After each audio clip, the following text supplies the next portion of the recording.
Bismillahirrahmanirrahim. Assalamualaikum warahmatullahi wabarakatuh. Alhamdulillah, wassalatu wassalamu ala rasulillah wa ala alihi wa sahbihi wa mawalah. Wala hawla wala quwwata illa billah. Allahumma salli wa sallim wa barik ala Muhammadin wa ala alihi wa sahbihi ajmain. Nah sekalian, santri pesantren Mahfazah yang dimuliakan oleh Allah Subhanahu wa taala. Insyaallah kita di kelas 12 pelajaran sirah akan bahas tentang Daulah Abbasiyah. Tentunya adalah satu tahapan kepemimpinan ya setelah Daulah Umayyah. Jadi kalau kita urutkan, yang pertama adalah masa nubuwah, masa Rasulullah SAW langsung memimpin kaum muslimin selama 23 tahun. Kemudian masuk kepada Khulafaur Rasyidin yang menggantikan Rasulullah ketika Rasulullah wafat, maka kepemimpinan itu adalah kepemimpinan Khulafaur Rasyidin selama 30 tahun. Selanjutnya adalah Daulah Umayyah. Daulah Umayyah sejak tahun 41 Hijriah, sejak terjadi Amul Jamaah, tahun persatuan, di mana kepemimpinan dipegang oleh pemimpin yang pertama yaitu Muawiyah, dan itu berlangsung sampai tahun 132 Hijriah. Dan di tahun 132 Hijriah maka kepemimpinan dipegang oleh Daulah Abbasiyah sampai tahun 656 Masehi, 60 Hijriah ya, sampai 656 Hijriah. Anak sekalian dimuliakan oleh Allah Subhanahu wa taala, hari ini kita akan bahas asal-usul atau fase-fase berdirinya Daulah Abbasiyah. Ada 3 faktor anak sekalian yang menjadikan Daulah Umayyah itu runtuh ya, yang kemudian kepemimpinan dilanjutkan oleh Daulah Abbasiyah. 3 faktor ya yang terjadi di 7 tahun terakhir kepemimpinan Daulah Umayyah. Yang pertama adalah kekacauan internal ya. Jadi kekacauan di tubuh Daulah Umayyah itu sendiri. Di antara pemimpin mereka, gubernur yang berkuasa itu sudah saling membanggakan, kemudian mereka merendahkan yang lain. Adanya keputusan yang tidak serempak, yang tidak kompak, mungkin dari pusat ke daerah dan lain sebagainya. Nampak sekali ya, kondisi di tubuh Umayyah itu semakin dipengaruhi oleh fanatik, kemudian fanatik kesukuan dan fitnah sudah terjadi di antara mereka ya, masing-masing mereka membanggakan. Ini sangat nampak sekali ketidakkompakan kepemimpinan di Daulah Umayyah. Ini faktor yang pertama. Kemudian faktor yang kedua yang melatar belakangi Daulah Umayyah semakin rapuh adalah banyaknya musuh, yaitu orang-orang yang sudah tidak lagi percaya dengan kepemimpinan Daulah Umayyah. Orang-orang yang dikecewakan, orang-orang yang didolimin oleh pemimpinnya ya. Maka tentunya ada kebencian dan mereka memusuhi Daulah Umayyah ya, dengan alasan yang berbeda-beda. Pada intinya mereka dikecewakan oleh pemerintahnya ya. Namun mereka memiliki satu kesamaan, satu tujuan, yaitu bagaimana menjatuhkan Umayyah. Daulah Umayyah dijatuhkan. Maka mereka berkoalisi, bergabung untuk menjatuhkannya ya, terutama orang-orang Kufah dan orang-orang Khurasan. Ini ada 2 kota yang di situ banyak sekali orang-orang benci dengan Daulah Umayyah ya. Daulah Umayyah ada di Damaskus, jauh. Ini Kufah, Khurasan itu banyak sekali orang-orang benci dengan kepemimpinan Daulah Umayyah.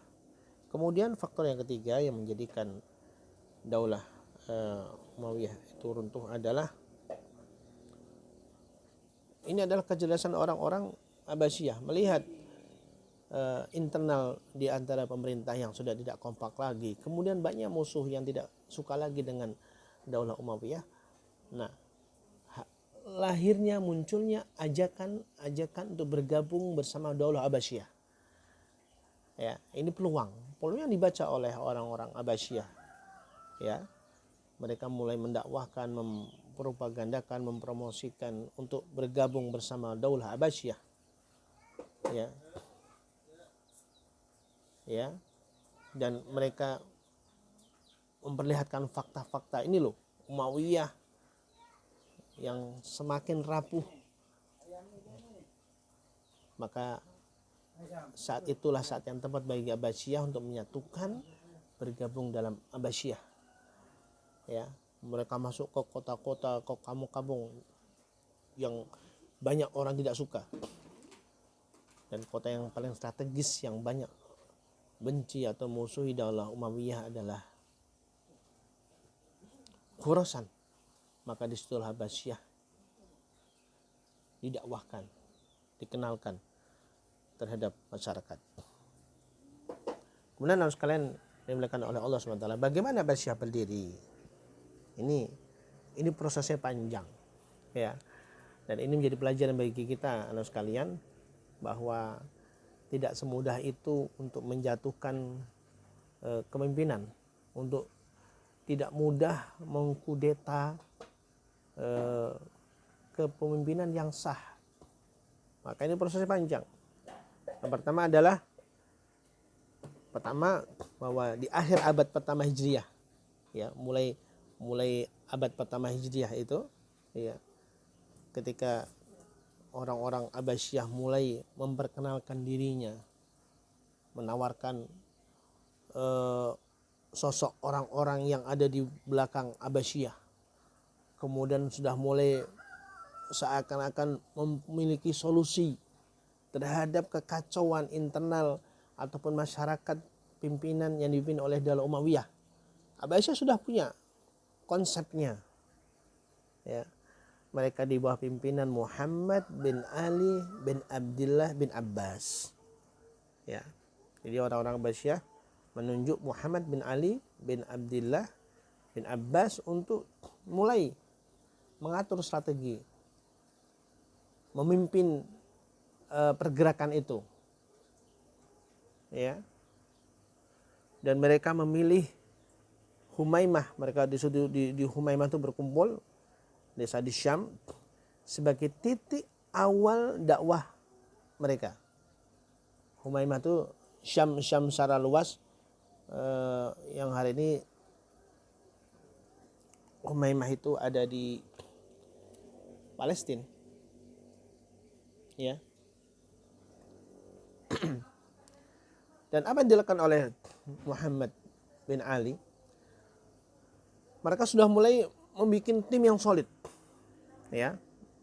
Memilih orang-orang yang dipercaya, orang-orang khusus, menjadi sebuah tim dai atau tim sukses yang mereka memiliki militansi yang tinggi, yang mereka siap berkorban.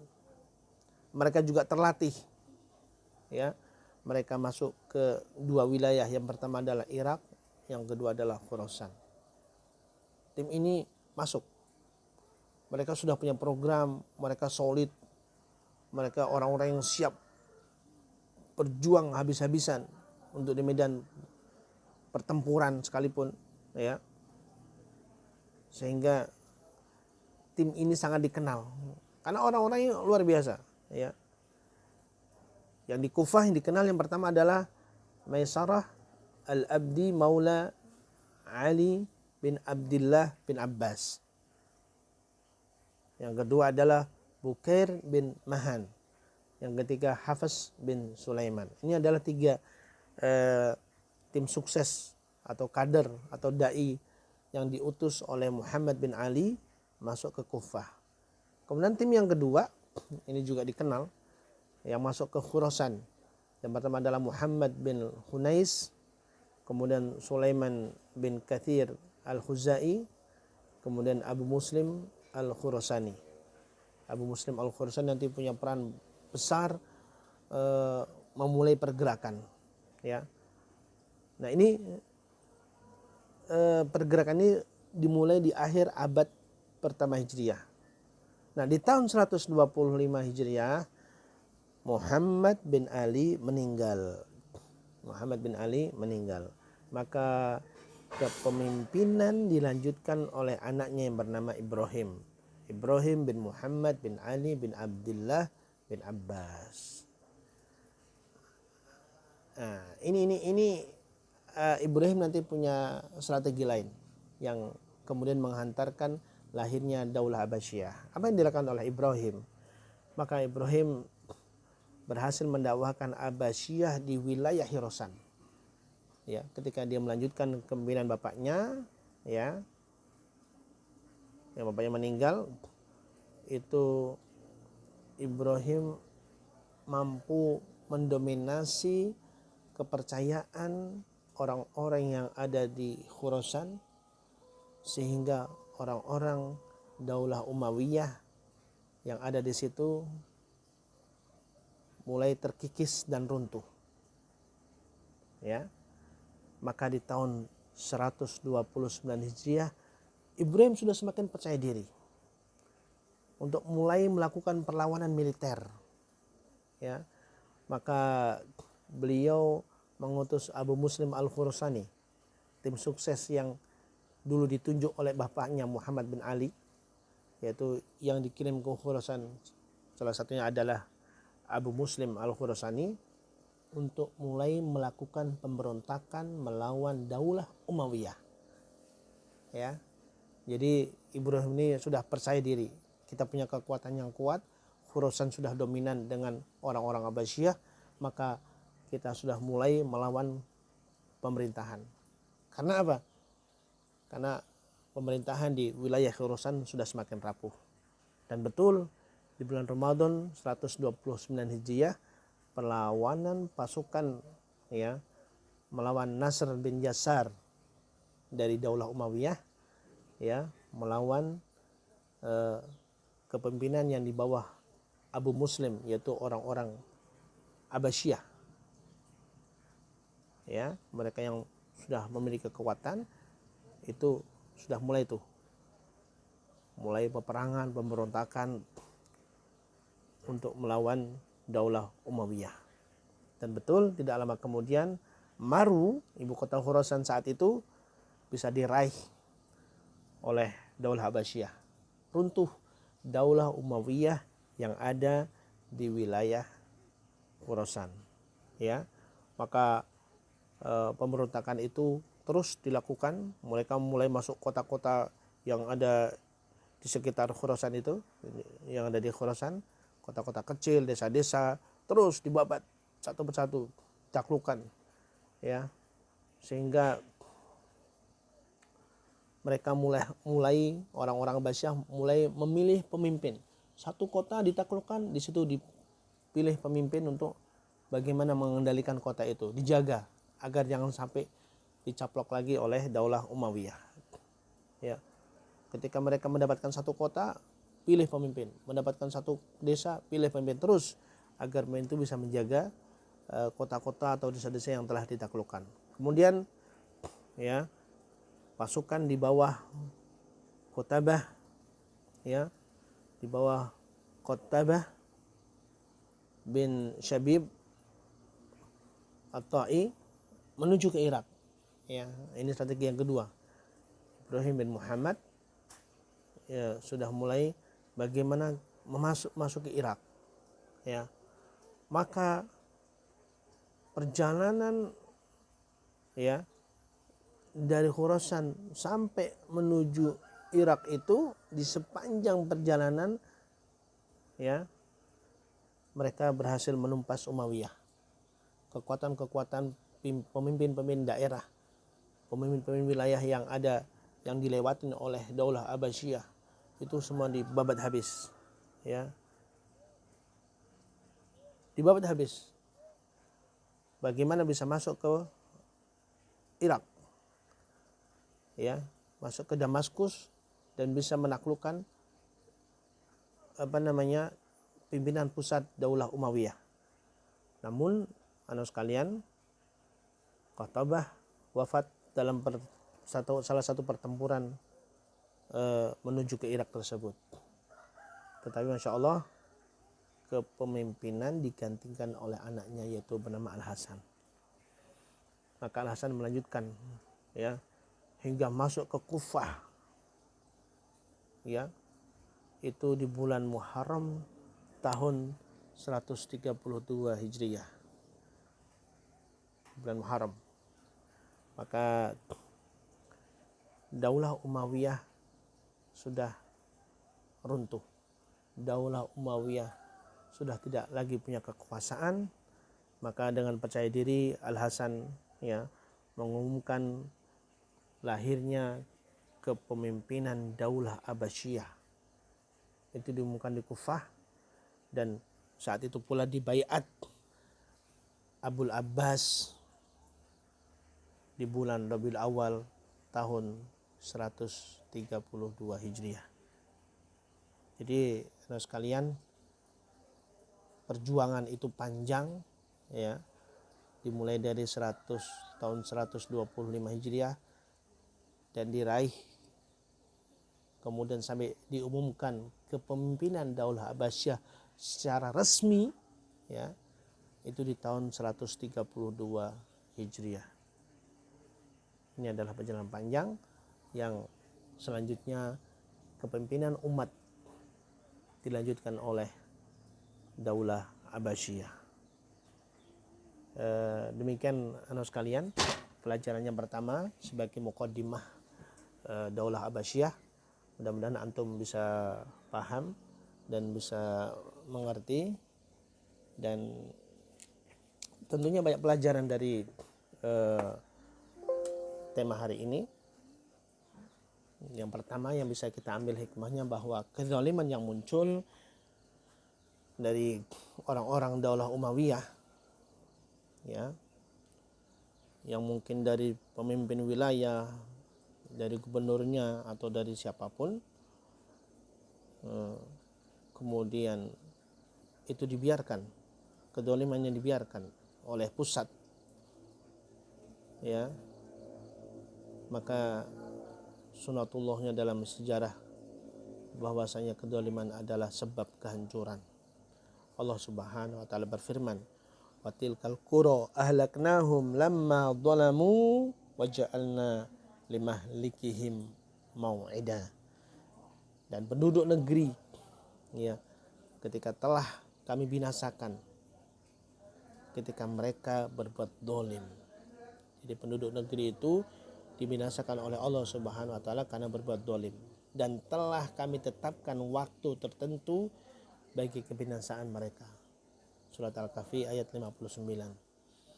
Yang kedua, pelajaran yang bisa kita ambil bahwa perselisihan dan sengketa yang terjadi antara para khalifah, ya, pada kurun 7 tahun terakhir, para pemimpin-pemimpin yang ada itu 7 tahun terakhir yang mereka berkuasa.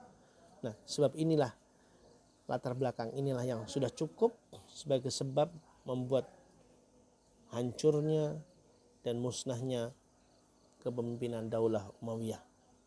Allah Subhanahu wa taala berfirman, wala tanaza'u fatafshalu wa tadhhaba rihukum, dan janganlah kamu berselisih yang menyebabkan kamu menjadi gentar dan hilang kekuatanmu.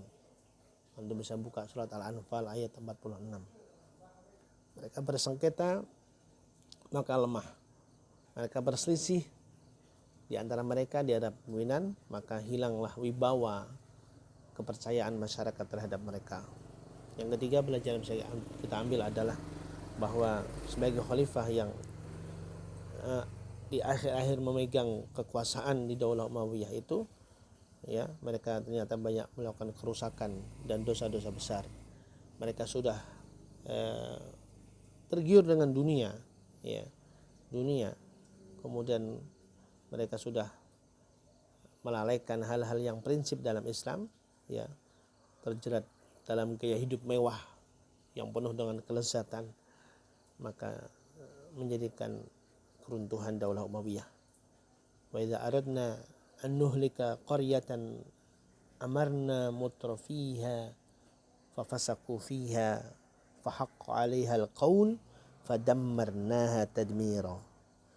Dan jika kami hendak membinasakan suatu negeri, maka kami perintahkan kepada mereka orang-orang yang hidup mewah di negeri itu, ya, supaya mentaati Allah, tetapi mereka melakukan kedurhakaan dalam negeri itu, maka sudah sepantasnya berlaku terhadapnya perkataan atau ketetapan Allah, kemudian kami hancurkan negeri itu sehancur-hancurnya. Surat Al-Isra ayat 16. Ikhwan sekalian, dari penjelasan 3 ayat tadi di atas, maka bahwasanya Bani Umayyah, ya, daulah mereka menjadi hancur dan kekuasaan mereka hilang hanyalah ketika mereka telah layak untuk menjumpainya, karena 3 alasan di atas, sesuai dengan sunatullah, ya. Allah Subhanahu wa taala berfirman, "Dzalika bi anna Allah lam yaku mughayyiran ni'matan an'amaha 'ala qaumin hatta yughayyiru ma bi anfusihim wa anna Allaha sami'un alim." Siksaan yang demikian itu adalah karena sesungguhnya Allah sekali-kali tidak akan merubah suatu nikmat yang telah dianugerahkannya oleh Allah kepada suatu kaum sehingga kaum itu merubah apa-apa yang ada pada diri mereka sendiri. Hadirnya daulah Abbasiyah sesuai dengan sunatullah dalam pergantian kemenangan dan keadaan manusia. Wa tilkal ayyamu nudawiluha bainan nas. Dan masa kejayaan dan kehancuran itu kami pergilirkan di antara manusia. Ikhwan sekalian, barakallahu fikum. Mudah-mudahan kita bisa mengambil pelajaran dari pelajaran kita hari ini. Billahi taufiq wal hidayah. Assalamualaikum warahmatullahi wabarakatuh.